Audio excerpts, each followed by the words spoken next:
பொண்ணுங்களை பீரியட்ஸ் நேரத்துல பேய் பிடிச்சிடுச்சு அப்படின்னா அது விடுறது ரொம்பவே கஷ்டம்னு சொல்றாங்க. அதுவும் கன்னி பொண்ணுங்களை அது பிடிச்சிச்சு அப்படின்னா அது விடுறது ரொம்பவும் கஷ்டம் அப்படின்னு சொல்றாங்க.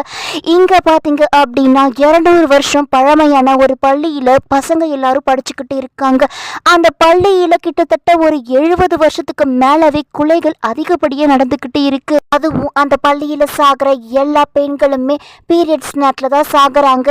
ஒரு 70 வருடங்களுக்கு முன்னாடி ஒரு சின்ன பொண்ணு அந்த ஸ்கூல்ல இறந்துடுறாங்க. அந்த பொண்ணோட ஆவி தான் இது வரைக்குமே இருக்கிற எல்லா சின்ன பொண்ணுங்களையும் பீரியட்ஸ் நேரத்துல கொலை பண்ணி தூக்கி போடுது அப்படின்னு சொல்றாங்க. இந்த ஸ்டோரியை நீங்க முழுசா தெரிஞ்சுக்கிறதுக்கு கீழே இருக்கிற ஐக்கானை கிளிக் பண்ணுங்க. இந்த ஸ்டோரியை மிஸ் பண்ணாம பாருங்க. இதுல நிறைய ட்விஸ்ட் இருக்கு, நிறைய திருப்பங்கள் இருக்கு, நிறைய லவ் ஸ்டோரிஸ் கூட இதுல இருக்கு. மறக்காம பாருங்க. சினிமா படத்தையே மிஞ்சற அளவுக்கு என்னோட கற்பனையால இந்த கதையை நான் மேக் பண்ணிருக்கேன். மறக்காம பார்த்து எப்படி இருக்குன்னு கமெண்ட் பண்ணுங்க ஃப்ரெண்ட்ஸ்.